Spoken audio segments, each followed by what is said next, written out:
Okay, we are back. We've done a rubbing of this Collagraph plate. And so I have some idea what it's going to look like. But this isn't the finished product. The finished product is a print. And I haven't printed this yet. So what I'm going to do today is to take a proof. What's a proof? A proof is a practice print. Doesn't mean it's the finished thing. What I'm going to do is see what this looks like. And then I'll make up my mind what I think about it. Okay? So, what I need is, I need to make an inking station. Okay? Whenever I'm going to do something with ink, I put on an apron. No ifs, ands, or buts. The apron goes on, can be a cooking apron, it could be a smock, but it has to go on even though we're working with water-based inks. Clean is the best way to do it. Okay, so I don't have a glass slab at home. I'm going to make an inking slab. You can use a tray, you can use a cookie sheet, you could use a very big book, which might sound horrifying, but what I'm going to do is I'm going to coat this with plastic. All right, so I've got a piece of printer paper and I have a piece of acetate. You have acetate in your kit. Actually, it's called Duralar, the acetate alternative, so it's even better than what I'm showing you. And I am going to tape this down. And the reason why I'm doing this is because this can take ink just fine. This, probably not so much. It's not the best thing to put ink on. And the reason why I'm using a white piece of paper here is so I can see the ink. You know, the ink is black. And inking up a black thing with black ink, it's not a good idea. You can't even see what you're doing. Okay, so taping this down. And if I can take a moment to brag, I'm going to. I feel like I invented this. That may or may not be true, but I feel like I've invented it because I have never seen anyone do this before. Granted, I don't proof at home. I have a studio that I rent and I print there. And I print with oil-based inks because that's how I grew up as an artist, was oil-based inks. And, you know, oil-based inks require totally different kind of cleanup that you can't do at home. Okay, I am also putting on some vinyl gloves that I have at home. And this is just good practice. You can certainly wash your hands all you want after you work, but this makes for less hand washing and less drying of the skin, and it's good practice. It also just makes for cleaner artwork, right, if your hands are cleaner. Okay, so got my Collagraph plate. I have my water-based ink to ink it up with, and I'm going to apply the ink using a brayer. A brayer will roll over this like so, and it's a little bit like a rolling pin, except it's just for one hand, right? A rolling pin is for two.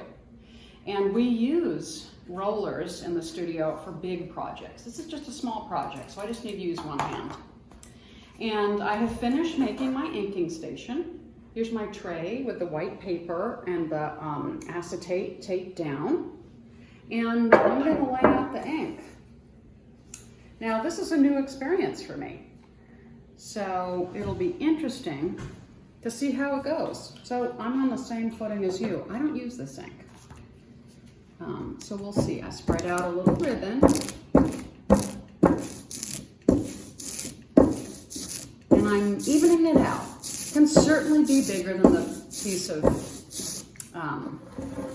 printer paper that you have. But what I'm trying to do is make a field of ink that is even. Looks a little heavy. I think I probably put a little bit too much ink down. But we'll go ahead and see. Listen to this sound. It's a very crackly sound. That's a little too much ink. But then again, this is water-based ink. It behaves differently. So let's see if I'm wrong. All right, so if it's even on the slab here, inking slab, you can bet it's even on the brayer, right? And I'm going to roll this up. You can roll, you know, any direction you want. You just have to make sure that you cover it completely. And I go back and I go forth, like so. And I can see that the textured paper that I glued down there, it's not all that, it doesn't have all that much altitude to it. So it looks a little disappointing. And in fact, well, I'm pulling a proof. A proof is a practice print, but I can kind of already tell here that I want more.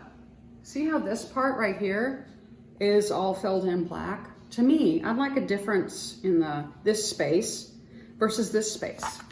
So I'm gonna proof this to show you what it's like.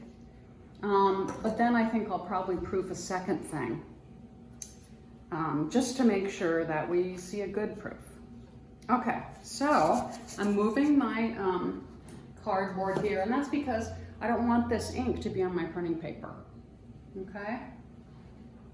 And what I'm bringing over here is a registration jig. A registration jig is something that we just don't see in other places, at least as far as I know. And it is a guide to know where to put your paper, so you don't have to guess. So I'm going to put my plate here, and I'm going to put it right into the corner. And this pen mark here shows me where I'm supposed to put my paper, right? So as long as I follow this guide, I'll know that it's in the right place. This is a 6x6 plate. This is 9x12 paper. So I've done a little bit of math. Hopefully I've done it right. And if I follow this guide, like so,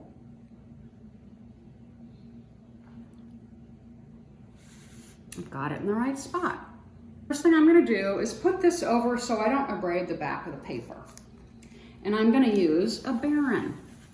This is called a Baron. What it is a disc that has been wrapped in what I think is a banana tree leaf. And it's flat, and it has this handle on the top, you know, so I can hold it like this. And this is how I'm getting started. What I'm doing is pushing all the paper down on top of my plate. And again, this printer paper's here so I don't mess up or abrade the back of my print. Okay, so let's see how I'm beginning, if I'm doing a good job. All right, so far so good. Looks like I got a little ink on the back here. So I'm gonna just wipe my fingers off.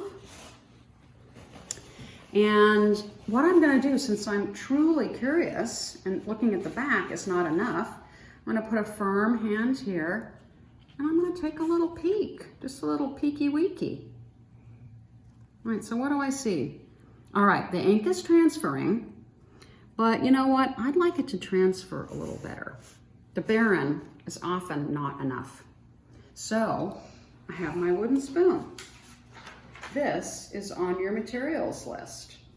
And I'm gonna take this jig out so I can feel the edge of the block. What I'm gonna do here is turn over the spoon, you know, use the back of the bowl. It covers more space. Of course, this wouldn't do anything, right? And an old wooden spoon is a nice one to use because it's already kind of been flattened over time, right? It's very smooth on the back, and you can see it's just a little bit shiny too. Okay, so I'm burnishing part of it because I want to pull it up and show you what it looks like burnished. and what it looks like not burnished. So let's look at let's compare. Pulling it up slowly. And you can see already that this is darker and this has still some inequity in it. All right. And what I want to do really is get some ink off of the polka dots. You know, I can have some texture on that top, but I'd like to see those polka dots. They gathered ink, and I want to transfer that ink onto the paper. And in the end, that's what a print is. It is the transfer of ink from one thing, either to or through another thing. And when I say through, I'm really alluding to our next project, where we're going to make stencils and spray through them to kind of mimic screen printing, or silk screen as you might know it. Okay, so I'm just going to take a little peek at the bottom part, and I'll turn this around so people can see what the polka dots look like. And also this painted form. This is a piece of plastic with some brush marks over it. So I say so far so good. But again, you know, I'd kind of like to get this part here. So it just shows me I haven't finished yet. And one thing that I want to tell you, and this could apply to every part of this class, is that there are some things that take time and take patience. And those are old-fashioned. To take patience is something that people used to do well before we had smartphones, you know, before we had social media. So this is an old-fashioned activity. Sometimes I've had students say, "This takes so long," as if it's a bad thing. And my answer is, okay, what's your rush? But also, why would it be, what about being short or quick makes it better, makes anything better? So think about some of the things that are better if they take longer. I can think of one right off the top of my head, a massage. You wouldn't want a 2-minute massage. You want an hour massage, it's better. So what I'm gonna do is, instead of having everybody watch me burnish every part of it, we're gonna do we're gonna cut to the chase, cut the video, and I'm gonna finish burnishing this, and I'll pull it up, and we'll compare it to the frottage. All right? So I'm gonna show you how this went. And so I burnished it more, and in my feeling, you can see that I've got more of the texture of the block, and it's reflective of the image, but I'm thinking it's not the best proof. And so you can see how it compares to the frottage, and although this is symmetrical, it is reversed. Let's see if we can point out how. See this form right here is there. So there's a left to right reversal. And one thing that I like is each form is distinct. However, I'm not quite sure, I don't like how uneven that is. And my feeling is I over-inked it, because look at this. In the end, remember how I was saying, oh, that sound, not so good really.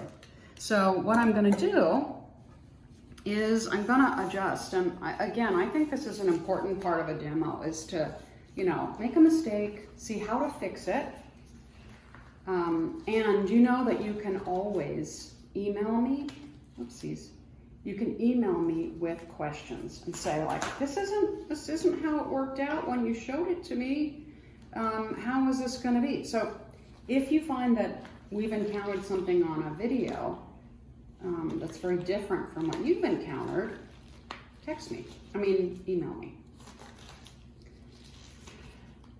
Sometimes I do give students my number after they have a real disaster in the studio. And I'll say, why didn't you contact me? Okay, so I've got a paper towel. What I'm gonna do is just like wipe down, or rather wipe off a good amount of ink. And again, this is new ink for me, so that's why I got it wrong. And what I want to emphasize here is what I've learned, which is it's better to have less ink. And that makes sense because you can always continue rolling over it. You don't have to get it right the first try. And that's maybe a good life lesson, good printmaking lesson. So I don't want to have this ink here. I'm going to give it a wipe too and see if I can limit what's there.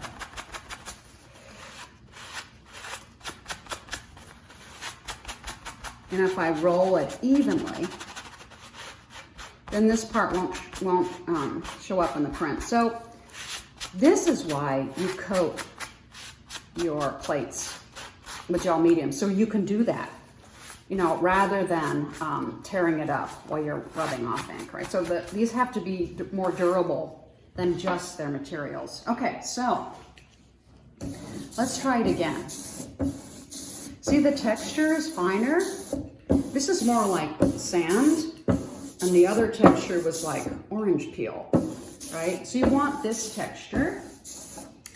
And I'm gonna ink this up and see if I can get it just a little bit more even.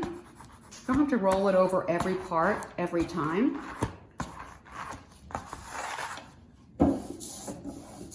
In fact, I'll go like this to see if I can get this a little bit heavier than the rest. Because again, what I want, it's kind of a distinction between this space and this space. Okay, so we'll roll over this one more time. Different directions will give you different results.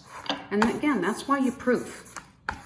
The paper that's in your kit, you've got a good number of sheets, but if you're worried about going through them, you can do a proof on cheap printer paper. As you get to a stage where the proof looks excellent, you know, and then you're ready to do the same thing again.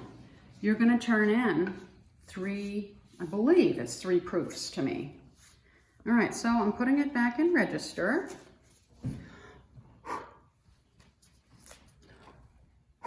That is those are some little linoleum shards from some friend who was kind of messy during our studio time. I'm not gonna name who that is. But, oh, thank you, my special assistant, who was a little bit, I would say, messy. And so I'm gonna do the same thing. Looks like I got a little ink on the back. Better the back than the front, I suppose. Lay it down. Put my printer paper over. Give it a little massage with my Baron. And this really just establishes some of the ink going onto the paper, and it ensures that your paper won't lift off and, you know, double print somehow. And you can see a little bit of the texture of the block coming through. Okay, so I'm gonna move this, and I'm gonna fill the edges here and start my burnish. And you know, once you see me doing this, rubbing this on the back of the paper, you pretty much seen what I have to do the whole time. So again, we'll cut short, and I'll do this burnishing. It will take me about probably somewhere between 5 and 10 minutes for a block this small. And you can see I'm pushing because everything is held down. You can go pretty vigorously and then take a peek. So that's what I'm doing. And since this is the boringest part of the demo, I'll have us fast forward. Okay, so this is my second proof, and I've put less ink on here, and I have burnished it. I've used the Baron. I burnished it with the spoon. Now let's see what I have here. Let's take a little peek. Okay, it looks good, it looks better, but I kind of like this to be more present. And it could be that the ink didn't get there. But if it did get there, I'm gonna see if I can pick it up. All right, any polka dots showing themselves? Not there. Okay, so I'm gonna do a little kind of, whoopsies, creative inking. And see if I can pick up some of those polka dots. Because I'd like them to be there. Some light burnishing onto the paper. This paper can take it a little bit. Okay, let's see if I picked up some. Looks good. I like the way that space is filled in. And one thing that I prefer about this print is that it really shows the brush strokes that are present in this form. As I mentioned, this is a piece of acetate that I taped down and then I made specific brush strokes over it. Okay, so here we've got first proof, not so great. Second proof is more what I want. And in fact, I might say, that's a successful proof. I really like that one. Because also look at this, the contrast is way better. This is all mucky and muddy. And this is a great jump. And it is reflective of the kind of texture that's in here and what's happening on the plate. So the take home for this is don't settle for that. Try another one. And I think the reason why this part actually is lighter is because in the first proof, sometimes the plate doesn't actually like the ink being on there. It kind of rejects it. And so building up on top of this, you get the ink sticks to the ink a little bit.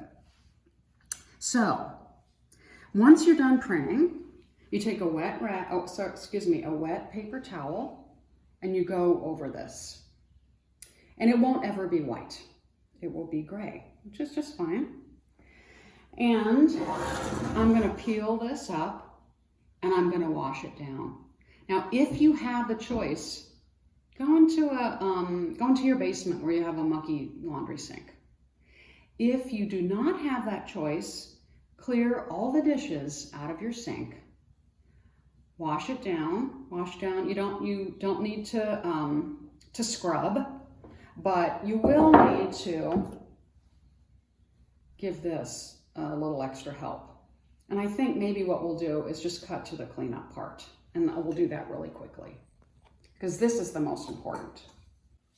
Okay, so I'm in my basement, which means that I feel very comfortable showing you the worst side of myself, the messiest part of my house, which is kind of a breakthrough. And what I'm going to do is just run this over under the water, right? You can see that, yes, it is indeed water-based, looks great.